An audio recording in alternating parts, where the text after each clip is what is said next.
The woman's phone died at the same moment the last bus failed to arrive, and Briar Voss decided that the universe had a cruel sense of timing. She stood in the bus shelter watching rain turn the street into a river, water already lapping at her ankles despite the raised platform. 19 hours awake. A double shift that had stretched into emergency triage when the storm hit, and half the day staff couldn't make it in. Her scrubs were still speckled with someone else's blood, her hair escaping its braid in wet tendrils, and according to the submerged timetable at her feet, the next bus wouldn't come for another 2 hours.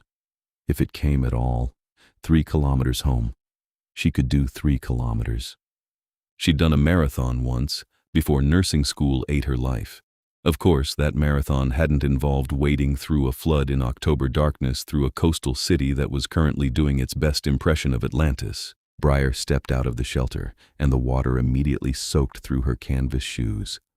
"Wonderful," she muttered, and started walking. She made it perhaps 20 meters before the headlights found her. The car appeared from nowhere, cutting through the downpour like a shark through dark water, sleek, black, utterly silent, despite the engine that must be pushing it through axle-deep flooding. It drew alongside her and stopped, and the passenger window descended with a whisper of expensive engineering. "Get in!" The voice from the darkness of the car's interior was not a request. Briar bent down, peering through the window. The man in the driver's seat looked like he'd stepped out of a pre-Raphaelite painting and into a bespoke suit that probably cost more than her annual salary. White hair pulled back from a face too angular to be called handsome, though beautiful came close. Pale skin that seemed to gather what little light existed and turn it into something luminous. Eyes she couldn't quite see in the shadows but could feel watching her. "I don't accept rides from strangers," she said, because her mother had raised her with at least that much sense. "No woman walks home in this storm." He said it like a fact, like a law of nature, not condescending, just absolutely certain. "Get in, I'll drive you. I don't even know your name." "Vorian Ravencroft." The name rolled off his tongue like old wine, centuries in the cellaring. "And you are cold, wet, and making poor decisions in the name of caution that no longer applies. The flood is rising. In 20 minutes that underpass ahead will be impassable. In 30, this street will be chest deep. Get in." Briar looked ahead at the underpass, currently a black tunnel half filled with rushing water. Looked back at her would-be rescuer, who somehow made sitting in a car in a flood look like holding court. The wind gusted, driving rain horizontal, and she stopped caring about stranger danger. Fine. She yanked the door open and slid into leather seats that were heated and dry and possibly the most comfortable thing she'd ever touched. But if you're a serial killer, I'm warning you, I'm too tired to be an interesting victim. Noted.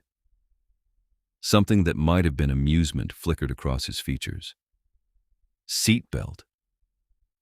She'd barely clicked it into place before he accelerated, the car surging forward through the flood like the water was a minor inconvenience rather than a natural disaster. They hit the underpass doing at least 60, water spraying up in wings on either side, the world narrowing to the tunnel of the headlights and the rushing dark. Briar's hands clenched on the armrest. "This is insane. We're going to stall. We're going to flood the engine and die down here." "We won't." He took a curve without slowing, the car responding like it was reading his thoughts. "Where am I taking you?" "Meridian Heights, the Ashwood apartment complex. You know it?"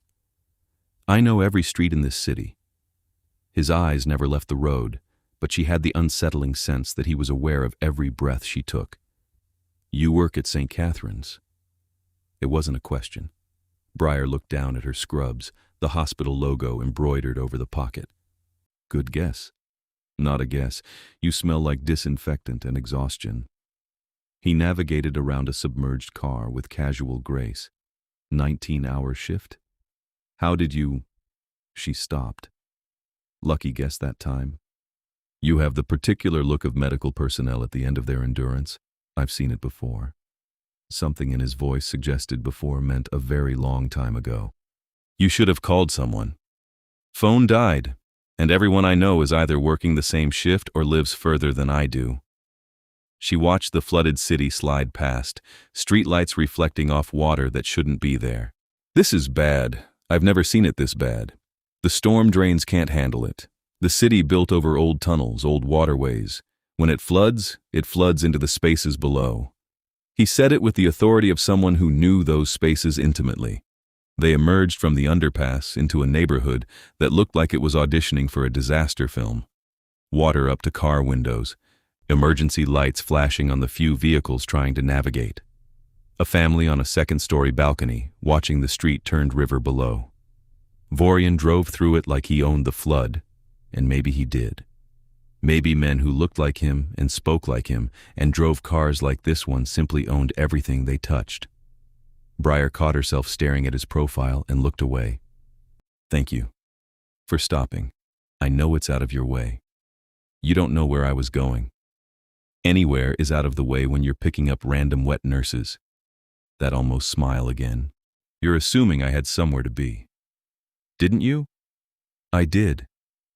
He turned onto her street, somehow knowing which one without her directing him. This was more important. Something in the way he said it made her skin prickle. Not with fear, though maybe it should have been. With awareness, like her body knew something her mind hadn't caught up to yet. The Ashwood complex rose ahead, most of the building's lights still on, which meant the generators were working. Vorian pulled up to the entrance, water lapping at the steps, but not yet over them. Briar unbuckled her seatbelt, hand on the door. Thank you, really. I'd probably be halfway to drowning by now if... Briar Voss. He said her name like he'd known it all along, and she realized she'd never told him. You should know what I am. She froze, hand on the door, every instinct suddenly screaming. He turned to look at her fully for the first time, and his eyes caught the light and threw it back red. I'm the monster your folklore warned you about, Vorian said quietly. The thing that drinks blood and lives in darkness and doesn't age, doesn't die. I'm a vampire, and I'm the king of everyone like me in this city. He paused. And I'm telling you this because you deserve to know what drove you home. What's been watching you? Briar's heart should have been racing. She should have been scrambling for the door, screaming, running. Instead, she sat very still, looking at this impossible beautiful creature who'd just driven through a flood to deliver her safely home. How long? Her voice came out steady. How long have you been watching me? 3 months. No hesitation, no shame. Since you talked a man down from the hospital roof at 2 a.m. using nothing but patience and truth. I was hunting nearby. I heard you. I stayed. That's stalking.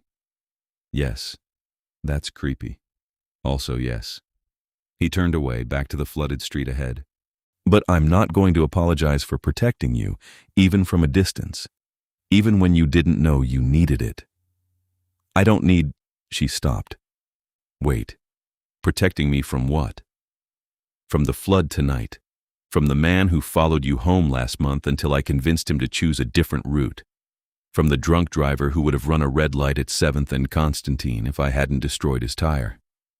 Vorian's hands tightened on the steering wheel. From myself, mostly. I'm very good at staying away. Briar should have been terrified, should have been furious. Instead, she heard herself ask, why me? Because you were kind when you were tired, because you saved a stranger who'd given up, because you're brilliant and stubborn, and you bite your lip when you're thinking, and you take your coffee black, because you can't be bothered with cream. He finally looked at her again, and the raw honesty in those red-touched eyes stole her breath. Because the first time I saw you, something in my chest that hasn't moved in centuries remembered what it felt like to beat. The rain hammered on the roof. The flood rose around them. And Briar Voss, who'd made it through nursing school and board exams and 19-hour shifts, found herself completely undone by a vampire king's confession. I should go, she whispered. You should. I should tell you to stay away from me. You absolutely should. I should be screaming right now. Most would be. His voice was soft, careful, like she was something precious that might shatter. I won't hurt you, Briar. I've never wanted to hurt you, but I am what I am, and you should be afraid. She reached for the door handle again. Stopped. Are there others? Other vampires in the city? 263 in my court alone, more in the unclaimed territories. And they all answer to you? The ones in my court do. I'm their king, It's not a ceremonial title. Briar absorbed this. The Undercity, the old tunnels you mentioned. That's where you live? For 600 years, yes. And right now? With the flood? Something crossed his face then, gone too quickly to read. Right now my court is drowning, and I have to decide who survives when the water takes everything. He said it so quietly, so finally, that Briar's nurse instincts kicked in before her common sense could stop them. How bad? The lowest levels are already lost. We've moved everyone up, but the water's still rising. The storm drains feed into our main halls. In a few hours, we'll have to seal the upper chambers and let the lower city flood, or everyone drowns. He stared out at the rain. My council is waiting for my decision. Can't you divert the water, redirect it? Into the low human district, where 11,000 people sleep, including your hospital's overflow wing. Vorian's jaw tightened. The council voted. Divert the flood, save the court. It's the logical choice. It's murder. Yes. He met her eyes. Which is why I'm sitting in a car talking to you instead of giving the order. Briar's mind raced. There has to be another way. Another place to send the water. If there was, I'd have found it. I've spent 300 years learning every pipe and drain in this city. There's no other outlet large enough. It's my people or yours. His voice was empty, scraped clean. And I'm the king. I'm supposed to choose my people. But you haven't. No, I came to find you instead. A brief, broken sound that might have been a laugh. Because apparently even after centuries, I'm still capable of spectacular self-destruction when it comes to beautiful women who make me feel human. Her hand was on the door, then off it, then in her lap. What if you didn't have to choose? Briar. What if there was a third option you haven't thought of? She twisted to face him fully. I'm serious. You know the tunnels. I know the hospital district. Maybe together. There's no time. But his eyes had sharpened, focusing on her with sudden intensity. The water's rising too fast. Then we'd better think faster. She crossed her arms. Tell me about the Undercity. Every detail. Where the water's coming from, where it's going, what's already flooded. You should go inside, get dry, sleep. I slept 4 hours yesterday. I can sleep when we're done. Talk. For a long moment, Vorian simply looked at her. Then, slowly, he started the car again. Not here. If we're doing this, you need to see it. The Undercity, the court. He pulled away from her building, back into the flooded streets. I'm taking you somewhere you can't unknow, Briar. Somewhere humans aren't allowed.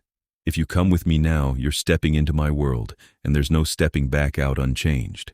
Good, she said, and meant it. I'm tired of my world tonight anyway. He drove. The city transformed as they descended, roads giving way to access tunnels that shouldn't exist on any map, passages that dropped below the waterline and kept going. The car handled it impossibly, water streaming past the windows, and Briar realized the vehicle was sealed, pressurized, designed for exactly this kind of journey. How many humans know? She asked as they plunged deeper. About vampires? A few dozen. Historians mostly. City planners who stumble on inconsistencies. We have arrangements. Vorian navigated a hairpin turn. About the Undercity specifically? You'll be the first in a century. Why me? Because you offered to help when you should have run. Because you're brilliant and I'm desperate. Because... He stopped himself. Because I trust you. The tunnel opened suddenly into a vast space that stole Briar's words. They'd emerged onto a ledge overlooking what must have once been a cathedral of stone and iron, a city within the city, all Gothic arches and impossible engineering. Gas lamps still burned in the upper reaches, casting pools of gold light over galleries and walkways and what looked like entire streets carved from the bedrock. It was beautiful, ancient, utterly surreal. It was also flooding. Water churned through the lower levels, already swallowing what looked like residential areas. Figures moved in the higher chambers, pale-skinned and urgent, carrying belongings, herding others to safety. Even from this distance, Briar could see the fear. This is my court, Vorian said quietly. 600 years of history, 263 lives, and in 3 hours, It's gone, unless I drown your city to save it. Briar stared at the rising water, her mind already calculating flow rates, volume, pressure. Show me the drains. Show me where it's coming from. They left the car on the ledge and descended on foot, Vorian moving with inhuman grace while Briar scrambled to keep up. He didn't slow for her, but his hand shot out twice to steady her when the wet stone turned treacherous, his touch cold and careful. The court's population watched them pass with expressions ranging from curiosity to outright hostility. A vampire with white hair and a scar bisecting his face stepped into their path, blocking the walkway. "My lord," his voice dripped contempt. "The council awaits your decision. We don't have time for you to play with human pets." Vorian's response was mild, but something in it made the scarred vampire step back. "Lucian, this human pet has a name, and if you use that tone about her again, I'll remove your tongue and your title in that order. Move." Lucian moved. They reached the main drainage chamber, a massive cistern where stormwater from the surface poured through ancient pipes. The noise was deafening, water hammering against stone, and the level was rising visibly. Briar had to shout to be heard.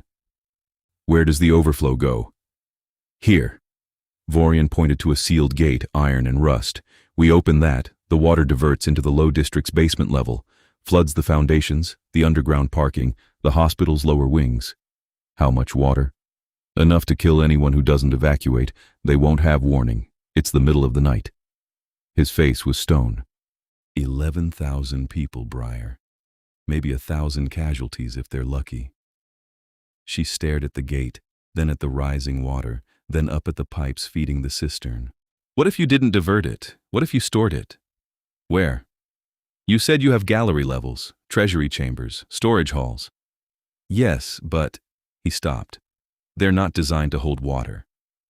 "But they could, temporarily. If you opened them, let the flood spread horizontally instead of rising vertically." She was thinking out loud now, pacing despite the ankle-deep water. It wouldn't save everything, but it might save enough. Spread the damage instead of concentrating it. Vorian's expression shifted, something sparking in those ancient eyes. "The treasury wing, the archive levels. If I unsealed them, the water would flow through 3 floors of vaults before it reached habitable chambers. How much could they hold? Enough. Maybe. If I sacrificed everything in them." He looked at her, and for the first time since she'd met him, he looked uncertain. 900 years of accumulated wealth, every record of my predecessor's reign, the crown jewels of 5 vampire dynasties, the entire archived history of the court, or 1,000 human lives. Yes. He closed his eyes briefly. Yes. Then it's not really a choice, is it? A voice cut through the thunder of water. It absolutely is a choice, and you don't get to make it. A woman descended the stairs, white-haired and regal in a gown that managed to look elegant even in the chaos. Behind her came a dozen others, all of them moving with the predatory grace that marked them as vampires, all of them furious. "Seraphine." Vorian's voice was tired. "I wasn't aware I'd called a council session." "You didn't. We called one. About you." Seraphine's eyes, red as wine, fixed on Briar. "And about your appalling decision to bring a human into the court during a crisis." "Briar Voss, meet Lady Seraphine Corvinus, head of my council and pain in my immortal existence." Vorian didn't move from Briar's side. "Seraphine, I don't have time for politics. I need engineers down here to open the treasury vaults." "Absolutely not." Another council member stepped forward, male, ancient, radiating authority. "Those vaults contain irreplaceable artifacts, the Covenant Crown, the Sanguine Chronicles, the entire history of our people in this city. And I'm about to drown all of it to keep from drowning people." Vorian's tone invited no argument. "Start the evacuation of the treasury wing. I want every vampire out of the lower 3 levels in the next hour."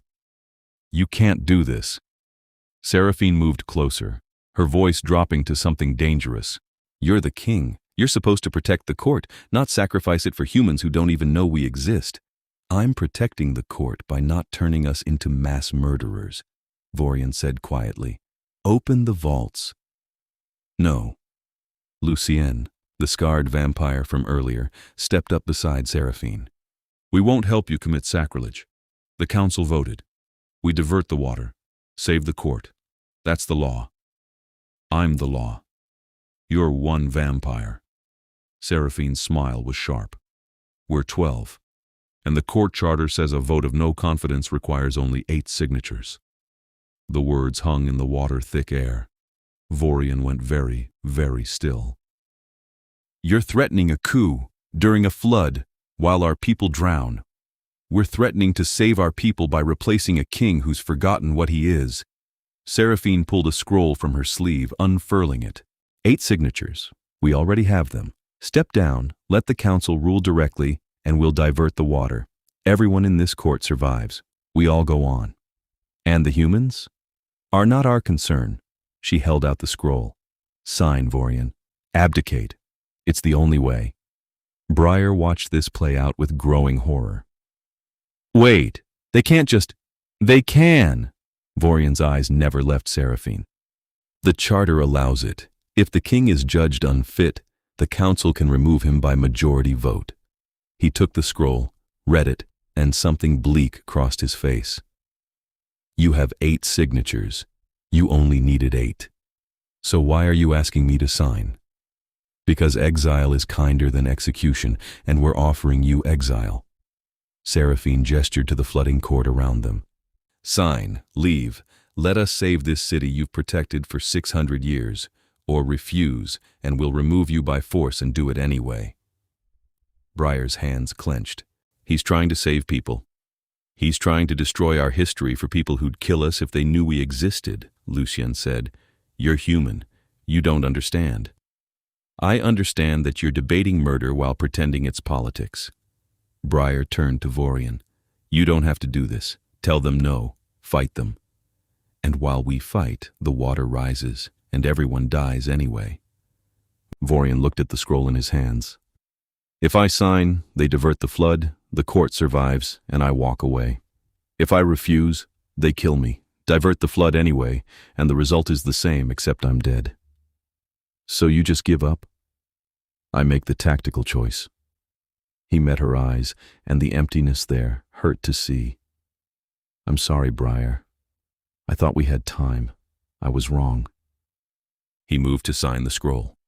Briar grabbed his wrist.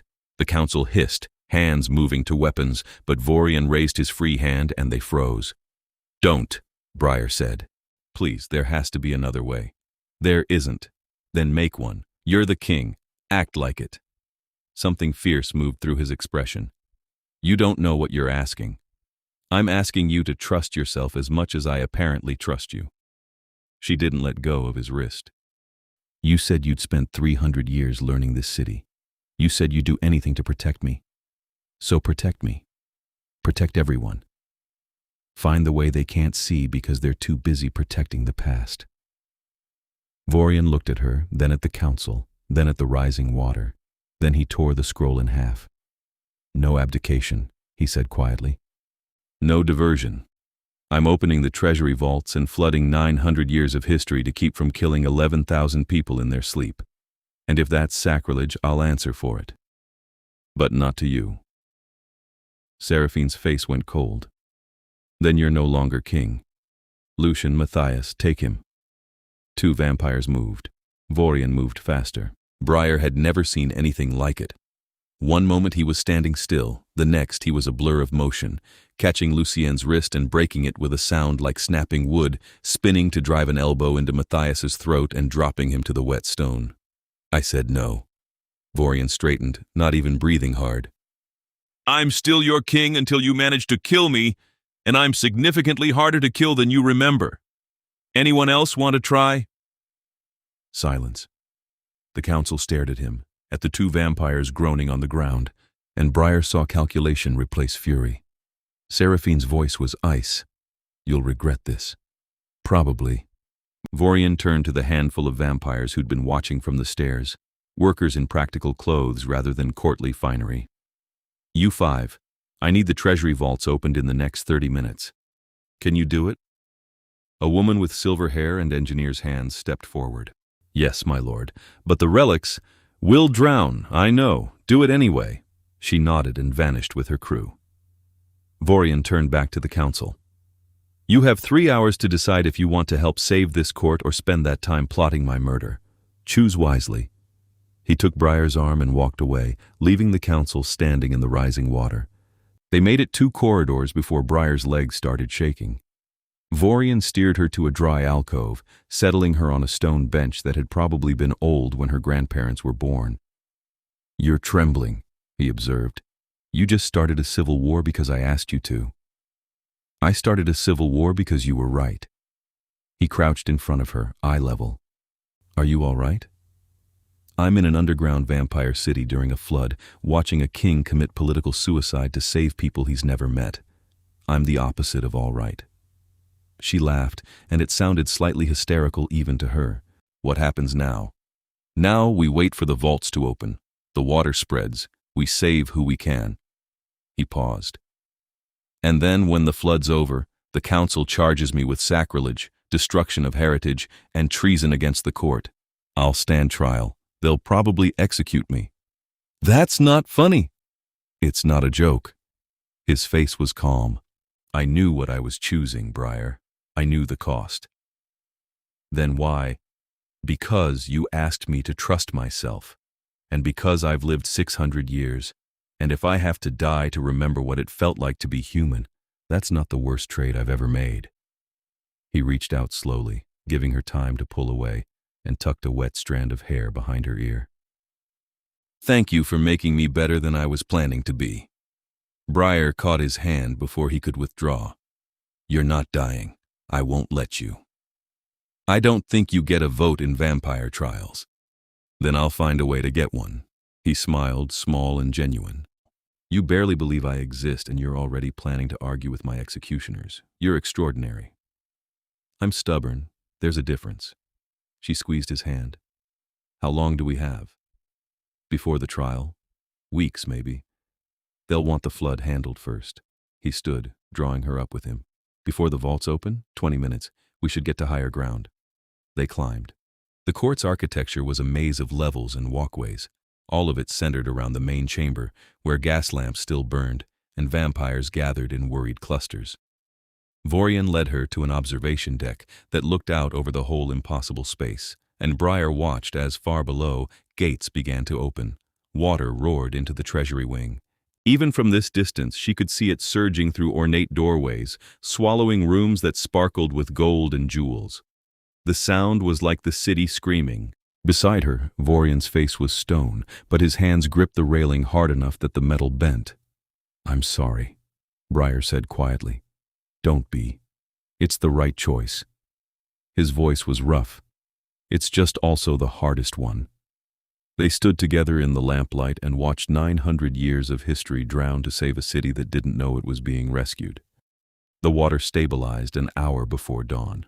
The treasury wing was lost, along with 2 archive levels and a residential quarter that had been evacuated in time.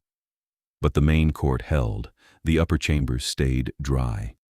And when Vorian's engineers checked the low district's flood levels, they found the hospital's basement wing wet but intact.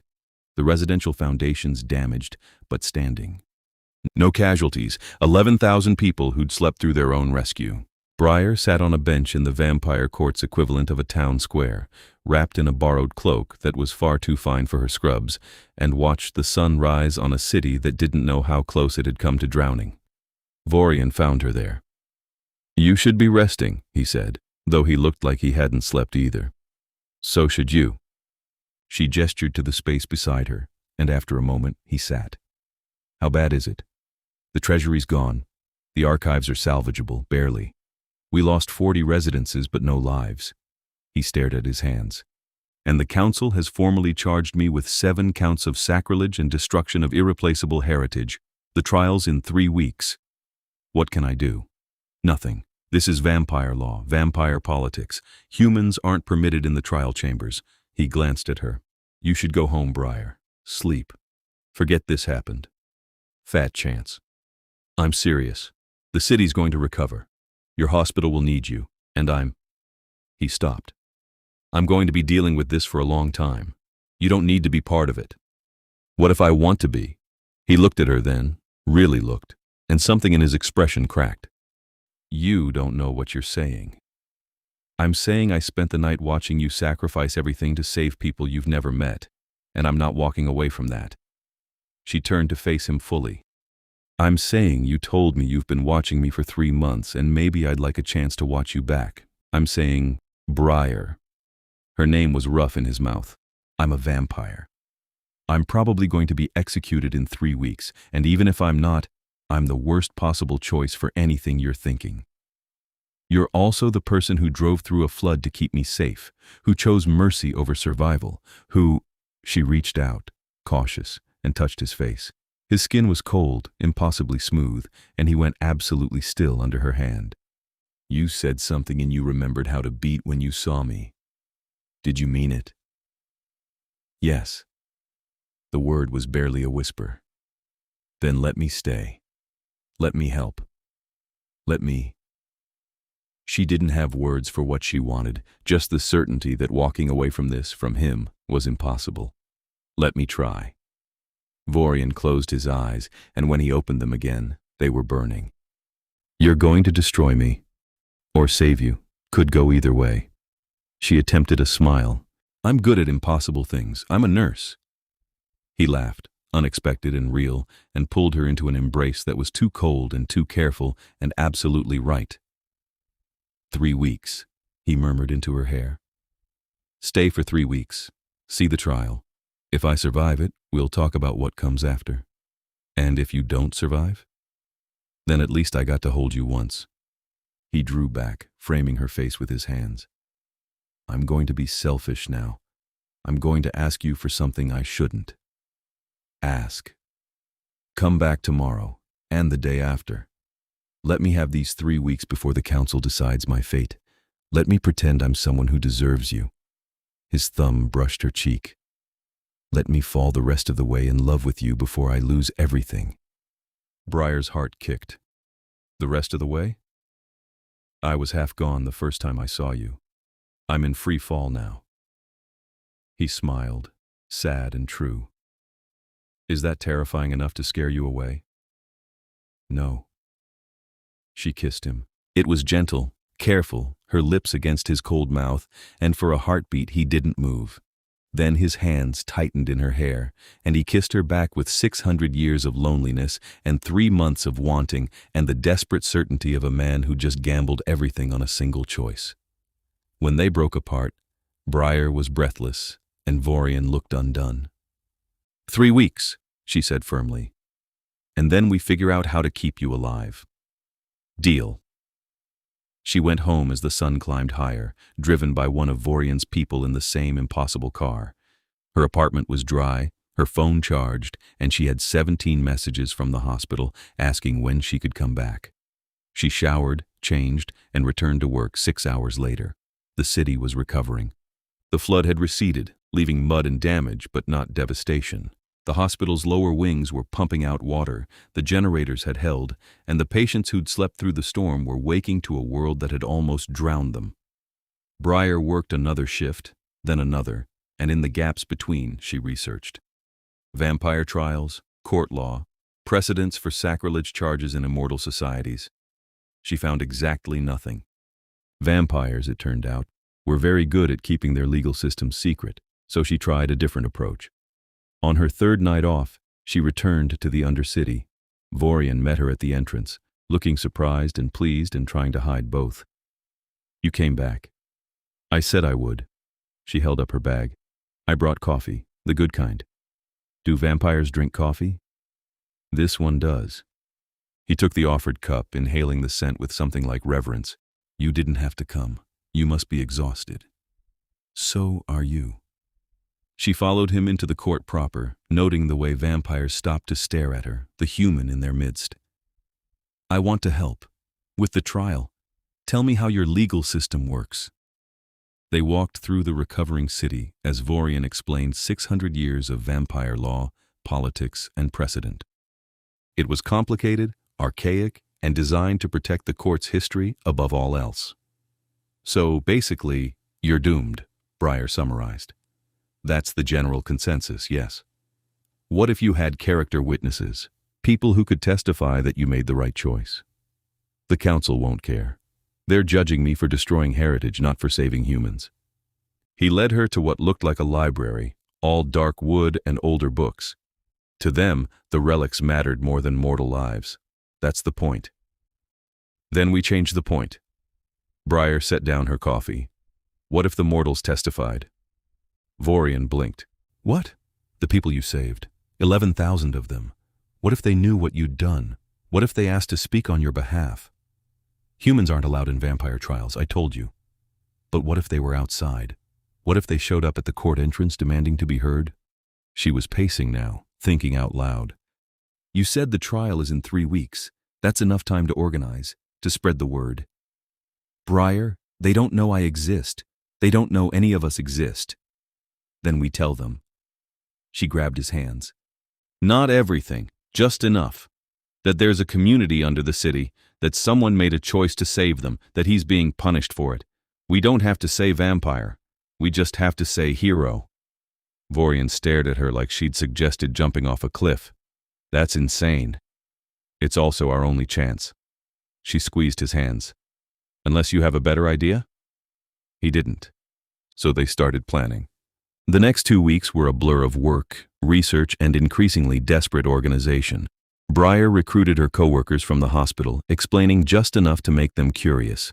She contacted neighborhood associations, community leaders, anyone who might listen to a story about a flooded night and an anonymous rescue. She didn't mention vampires. She didn't mention the Undercity. She just told them that someone had saved their homes, their hospital, their lives, and now he needed saving in return. It shouldn't have worked. But the city had nearly drowned, and people remembered. They remembered waking up to water damage that should have been catastrophic but wasn't. They remembered flood predictions that never materialized. They remembered feeling lucky when they should have felt devastated. And when Briar Voss, a nurse from St. Catherine's, asked them to show up at an old courthouse basement entrance on a specific night to support someone who'd saved them all, they listened. Vorian watched her work with something like awe.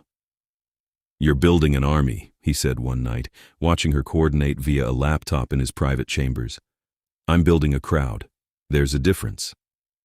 She typed another message. We have maybe 300 confirmed so far. I'm hoping for 1,000.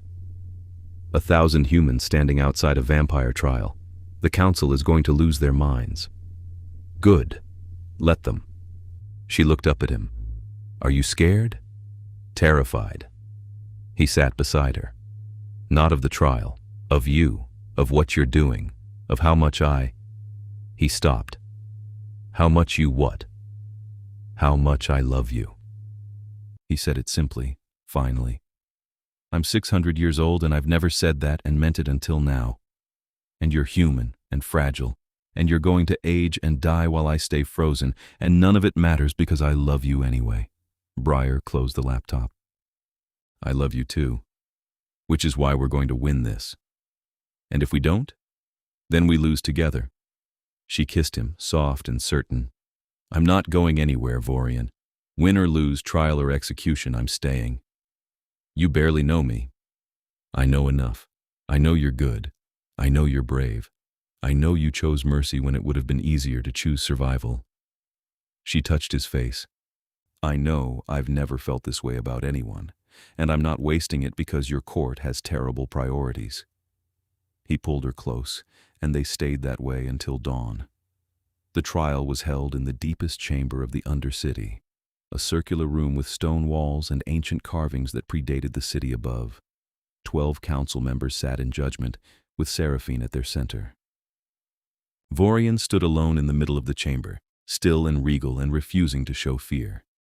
Briar wasn't allowed inside, but she could hear the proceedings through the doors. The charges were read. 7 counts of sacrilege, destruction of heritage, prioritizing human life over vampire history. Vorian didn't defend himself. Do you deny these charges? Seraphine's voice echoed. No. Do you regret your actions? No. Then you admit you chose to destroy 900 years of irreplaceable artifacts to save mortals who mean nothing to this court? I chose to save 11,000 lives. If that's a crime, I'm guilty. Silence. Then this council finds you. The doors blew open. Not literally, but the sound of 1,000 voices chanting outside had the same effect. The council froze. Vorian turned, and Briar stepped into the chamber with her head high and her heart racing. Humans aren't permitted, Lucian started. Then arrest me after I speak. Briar walked to the center of the room, standing beside Vorian. You're judging him for saving lives. The people whose lives he saved would like to weigh in. This is a vampire trial under vampire law, Seraphine said coldly. Your opinion is irrelevant. Maybe, but there are 1,000 people outside who disagree. 1,000 people who know someone saved them, who know this court exists now, who know you're down here debating whether mercy is a crime. Briar looked at each council member in turn. You want to keep your existence secret? Fine. Let him go. Let this end quietly. Or execute him and explain to 1,000 humans why you killed the person who saved their families. The council erupted into argument. Vorian caught Briar's hand. You weren't supposed to come inside. I know. I'm very disobedient. She squeezed his fingers. Trust me?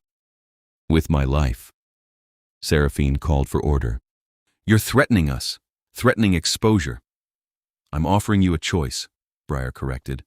Let Vorian go. Acknowledge that what he did was right, and we'll keep your secret.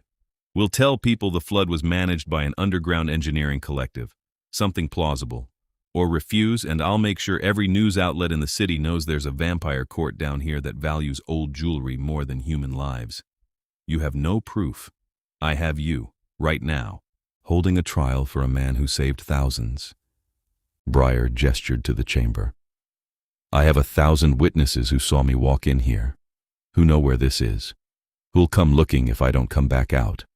It was a bluff, mostly, but the council didn't know that. Lucien stood. We can't let humans dictate. We can't afford a war, another council member interrupted. Not with the city, not now. Seraphine's face was stone. You're asking us to pardon sacrilege. I'm asking you to pardon mercy. Briar straightened. He saved us, all of us, and you're punishing him for it because he destroyed things instead of people. If that's your law is wrong. More arguing. The council split, voices rising. Finally, Seraphine held up a hand. We'll vote. All in favor of acquittal? 4 hands rose. All in favor of execution? 4 hands. Abstaining? 3 hands. Seraphine stared at the deadlock, then at Briar, then at Vorian. This council is divided. Under charter law, a split vote defaults to the king's authority. She smiled, sharp and cold. Which means, technically, you get to judge yourself, Vorian. How convenient. Vorian's expression didn't change. I accept the council's judgment, whatever it is. There is no judgment. We're deadlocked. Then I'll break the tie. He looked at Seraphine. I vote for reform, for changing the law that says relics matter more than lives, for making mercy legal instead of treasonous. He paused. And I'm calling for a vote of the full court, not just the council. Every vampire in this city gets a say. Chaos. It took an hour to assemble the court.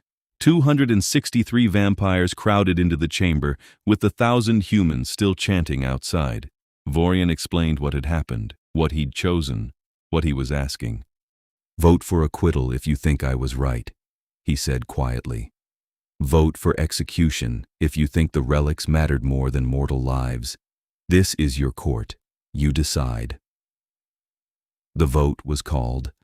173 vampires voted for acquittal. 62 voted for execution. 28 abstained. Seraphine stared at the count in disbelief. You're letting him walk? We're letting him rule, said the silver-haired engineer from the Flood Night. He's our king. He chose mercy. We stand with him. The council had no response to that. Vorian was formally acquitted an hour later. The charges dropped. The council, furious but outvoted, had no choice but to accept it. Briar met him outside the chamber as the crowd of humans began to disperse, satisfied that their anonymous hero had been vindicated. "You won," she said, smiling. "We won." He pulled her into his arms, and for the first time since she'd met him, he looked genuinely happy. "You brilliant, impossible, wonderful human, you won." They stood together in the Undercity while above them, the morning sun rose on a city that would never know how close it had come to tragedy, or how thoroughly it had been saved. The court rebuilt slowly. The treasury wing was restored, though its contents were gone. The archives were salvaged, dried, preserved. The council, chastened by the vote, began tentatively working with Vorian instead of against him, and Briar became a fixture in the Undercity. She still worked at the hospital, still lived in her apartment, but her evenings were spent below the city with a vampire king who looked at her like she was the sun. "I've been thinking," Vorian said one night, 3 months after the trial. They were in his private chambers, a space of dark stone and soft gaslight that had become as familiar to Briar as her own home. She looked up from the medical text she was reading. "Dangerous. What about?" "About you, about us, about the future." He sat beside her. "You're human. You're going to age. I'm not. I'm aware. It's going to hurt, watching you grow older, watching you eventually die while I stay frozen. Also aware." She set down her book. "Is this the part where you try to nobly break up with me for my own good?" "I was considering it, yes." "Don't." She took his hand. "I know what I'm choosing. I know you're immortal and I'm not. I know it's going to be complicated and painful and strange, and I'm choosing it anyway. Briar, unless you don't want this, unless I'm just a novelty, the human who argued with your counsel." She met his eyes. "If that's the case, tell me now." "You're not a novelty. You're—" He stopped, searching for words. "You're the reason I remember what it's like to be alive. You're the reason I wanted to save those people, because you made me see them as mattering. You're the reason I'm a better king than I was." He raised her hand to his lips. "You're everything. Then stop trying to protect me from choosing you." She smiled. "I'm a nurse. I'm used to making informed decisions about risk. This one's worth it. Even knowing it ends with you aging while I don't? Even knowing that." She paused. "Although, hypothetically, if there was a way to not age, would you be opposed?" Vorian went very still. "What are you asking?" "I'm asking if turning is on the table. Becoming like you. Vampire." She said it calmly, like she was discussing the weather.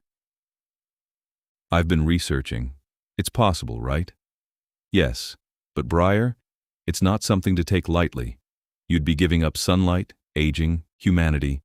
I'd be gaining you, forever. That seems like a fair trade." "You don't know what you're saying." "I'm saying I love you. I'm saying I want centuries with you, not decades. I'm saying—" She cupped his face. "I'm saying turn me. When I'm ready, when we're both sure. But someday, make me like you. Let me stay." Vorian looked at her with something between wonder and terror. "You're serious? Completely?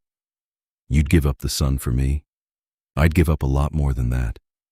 She kissed him softly. "You're worth it." He kissed her back, deep and desperate and full of promise. "Not yet. Not until you're absolutely certain. But someday, yes, if you still want it. I'll turn you. I'll keep you. Forever." "Good." She settled against him. "Then we have time to figure it out." They stayed that way until dawn, planning a future that was impossible and inevitable and absolutely theirs. A year later, Briar Voss stood in the throne room of the Undercity court, surrounded by vampires and a handful of humans who'd earned the right to know the truth. Vorian stood before her in ceremonial robes, white hair unbound, looking every inch the king he was. "Are you certain?" he asked, voice low enough that only she could hear. I've never been more certain of anything. She took his hand. Make me yours. The turning was private, just the two of them in his chambers. He explained the process, the pain, the transformation. Gave her 100 chances to back out. She didn't take any of them. When his teeth pierced her throat, she gasped, but didn't pull away. When the venom burned through her veins, rewriting her from the inside out, she held on to him and trusted. And when she woke 3 days later, with white hair and red eyes and a hunger she'd never known, Vorian was there, holding her hand. "How do you feel?" he asked. Briar looked at her pale reflection, at the creature she'd become, and smiled.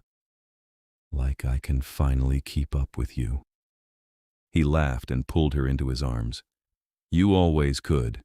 Now you just have eternity to prove it." 6 months after her turning, they stood together at the lighthouse. It was abandoned, perched on the rocks north of the city, and Vorian had purchased it quietly through a dozen shell companies. Their place. Their refuge. Briar dove into the dark water, reveling in the strength that let her swim without fear, without exhaustion. Vorian watched from the rocks, then joined her, and they floated together under the stars. "No regrets?" he asked. "Not one." She kissed him, salt water on both their lips. "You? Just that I didn't find you sooner, that I wasted 600 years not knowing you existed. You have me now, forever." She grinned. "Better late than never, Your Majesty." "Don't call me that." "Why not? It's true, you're the king." "And you're my queen. Technically, the court voted last week." He looked smug. "They decided that since you're the reason I'm still alive, and a better ruler, you should have a crown too." Briar blinked. "I'm a queen? If you want to be. You can refuse."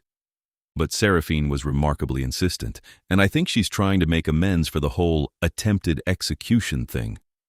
"I'm a vampire queen." Briar started laughing. "A year ago I was taking the bus home in a flood. Now I'm immortal royalty. That's ridiculous." "Is that a yes?" "That's a hell yes." She wrapped her arms around his neck. "I get a crown and everything?" "And everything." He spun her through the water. "The court, the city, me, all of it. Just you is enough." She kissed him again, deeper this time. "The rest is bonus." They swam until the first hint of dawn touched the horizon, then retreated to the lighthouse to watch the sunrise from behind protective glass. "I miss it sometimes," Briar admitted, watching the light. "The sun on my face. I know, I'm sorry." "Don't be. I chose this. I chose you." She leaned against him.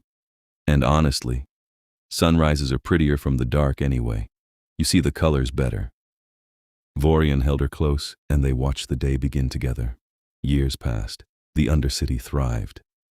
Vorian proved to be a better king with Briar at his side, tempering his ancient authority with her mortal-born compassion. The council grew to trust her, then respect her, then genuinely like her. The city above never learned the truth, but occasionally people remembered the flood, the mysterious rescue, and wondered. Briar divided her time between the court and the hospital, where she still worked night shifts. Being a vampire nurse had its advantages.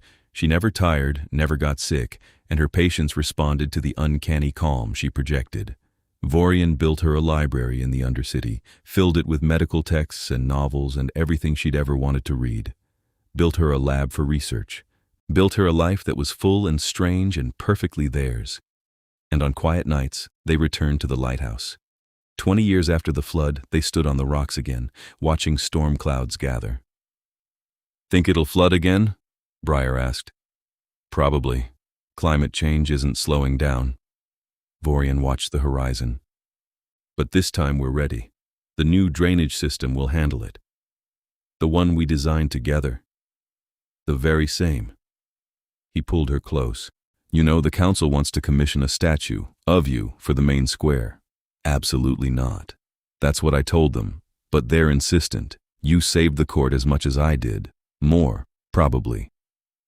By organizing a protest and threatening exposure. Very heroic. By seeing a solution when no one else did. By believing I could be better than I was planning to be. He kissed her temple. By loving a monster. You're not a monster. You're a king. My king. She turned in his arms. And I'd do it all again. Every bit of it. The flood. The trial.